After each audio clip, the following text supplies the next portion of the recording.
Hello and welcome to History of Dragon Ball. Today we are looking at how the original Piccolo is in fact different to the later one.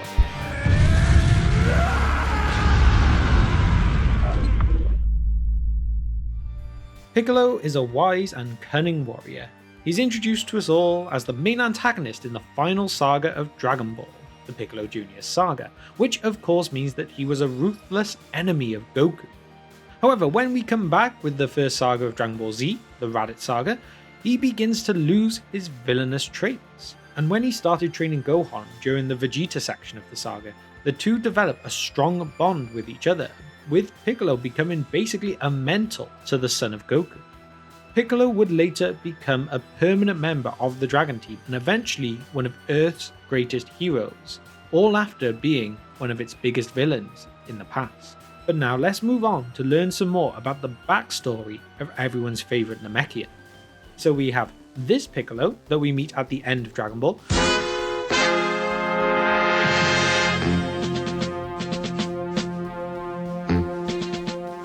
who is of course the same Piccolo that we meet back up with at the beginning of Dragon Ball Z. But by the time that we reach, say, the Tournament of Power in Super, or any of Super in fact, this is technically not Piccolo. To fully get to grips with what I mean, we need to go all the way back to the beginning of his life. If we return to the time when there was a life-altering natural disaster that hit the home world of the Namekians, it was a very tough time for that entire race. Therefore, in order for them to be able to survive, one of the last remaining survivors, who was simply known as the Nameless Namekian, was sent from what remained of his planet into the vastness of space with an unknown destination. We do later learn that this Nameless Namekian was born to the Namekian named Katas, as he was also known by the Grand Elder Guru that we meet in the Namek saga of Z. Now time would go on as this Namekian floated through the empty void of space until one day that spaceship crash landed on none other than Earth in an area called Yunzabit Heights. Now Yunzabit Heights is a place said to be at the end of the Earth. The climate here is extremely cold, it's always cloudy, and it suffers from extreme winds. It is also said to be a very barren place, truly somewhere that you would not choose to stay. But anyway, back to the Nameless Namekian. After his crash landing, he would suffer an accident that would leave him dealing with amnesia, so not knowing anything about where he came from, or anything that had happened in his past, or even what he was. And so, he would go on to spend a large portion of his early life, from youth into adolescence, just in this one area. It even came to the point later that Kami and Piccolo would only learn that they were considered aliens when learning about their race from the Saiyans. He would, of course, be all alone, and came to look up into the sky where he searched for an explanation of his origins, but no answers were ever revealed to him.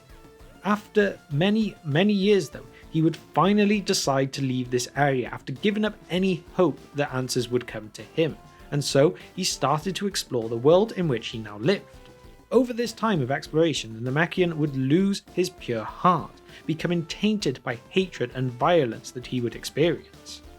It is unknown exactly what happens in this middle point, but we eventually get to the point that sometime later in his life, he sought to become a guardian of the planet.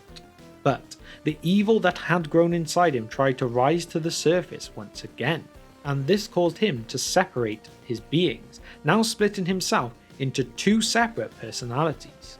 The one would go on to become the guardian of the earth, Kami, and the other, being the evil side, would become King Piccolo. The separation that the Nameless Namekian undertook meant that his power level was dramatically slashed. Each of the personalities would only possess a small percentage of what the combined being once had. This separation did not mean that they were each completely their own beings though, for there was still a link between them, and this meant that if one of them were to pass away, then the other would die as well. So now we have a bit of a backstory. We can jump straight forward to the time of the King Piccolo vs Goku point in Dragon Ball. Here, King Piccolo is killed by Goku. However, in his final moments, in the aftermath, it is revealed that his reincarnation, Piccolo Jr., was born. Then, if we jump forward another amount of time, except a bit further, to the point of the Android saga now. Here, due to the immense threat that was now at their doorstep, Kami and Piccolo made the decision to merge together and once again become 1, and so the Nameless Namekian finally returns. However, here you may be thinking, yes, they become 1, but don't they just stay as Piccolo when merged? Well, although he does retain all the characteristics of Piccolo, like his looks, his voice, and all of that, Kami does become part of his subconscious. And interestingly enough, later when Goku returns, he can actually sense that this Namekian is now different to the being that was Piccolo, or Kami. So Goku even refers to them as Kamikolo. However, this does irritate the Namekian and he demands to simply still be known as Piccolo.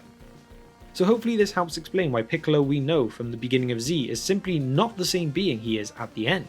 While he does retain the memories of his predecessors, he differentiates himself as a new person, and this explains why the same being who can do this kind of thing to a young Gohan. If you can survive out here for 6 months on your own, I'll teach you how to fight. You want me to stay out here all by myself? Can also end up being a babysitter to Pan. Oh, I forgot to mention, brush your teeth before bed with the baby toothbrush using only water. And in the end, if anything, quite a softie considering what he once was. I feel that this is quite important to remember because while some people say it is simply like the writers ruining the character, I believe it is more of a case of some quite understandable character development from what he actually goes through. We have to remember, Piccolo Jr. was simply the evil side. So when he does join with Kami, he gets reintroduced to the good. So although the good did initially try to force its way into him, when he does merge with Kami, he does really allow it to take over once more, really chilling out the character and turning him into basically more of a good guy. And it is probably also worth mentioning here about the other fusion that Piccolo goes through as well, as it can probably be brought up, but we do have to say that this does not affect him in the same way. And this is the fusion I'm referring to with Nail on Namek. This fusion has nothing to do with the Nameless Namekian. This fusion is merely just a power-up to help him fight Frieza when Nail was left for dead anyway. He becomes no part of Piccolo's subconscious like Kami did, but I do feel that it's worth mentioning as I'm sure there would have been a comment or two asking about it. I mean, also after all, we do have to remember in the Tournament of Power saga, there were the Namekians from the other universe that had all merged together for that tournament. It's just that kind of idea, but they hadn't previously been one single Namekian that had separated. So, like I said, it's a slightly different situation. But so there we have it, a look into the history of the Nameless Namekian who once split himself to become King Piccolo and Kami and would later be reborn with the joining of Piccolo Jr. and Kami as well. He may have kept the appearance of Piccolo, but in essence he became a different being to the one that we first met all the way back in Dragon Ball. So I hope that all makes sense to you, and it does clear it up if you didn't quite have the understanding of what the Nameless Namekian was, or where Piccolo and Kami really came from. So I hope you enjoyed this video in having a look at the Nameless Namekian, and this now leads me to my question for you today, and that is, what kind of potential do you think that this Nameless Namekian truly possesses? After becoming whole again, could he really ever get close to the level of the Saiyans if he undertook the same level of training? For example, if Whis decided to take Piccolo under his wing now, what kind of level could he really reach? I mean, after all, when Piccolo and Kami did first fuse, his power increase was insane, and he basically reached the Saiyans at that point, but they then of course went into the hyperbolic time chamber and went further ahead again. So, I'm curious, let me know your thoughts and opinions on this in the comments below. And now that we are at the end of the video, just to round up, I would like to ask every single one of you, if you're enjoying the content on the channel, please subscribe, hit the bell icon for notifications of any future videos going up, and drop a like on the video too. It really helps me out with that YouTube algorithm, and I would really appreciate it. So, thank you once more if you've managed to reach the end of this video with me, and I will see you next time on History of Dragon Ball.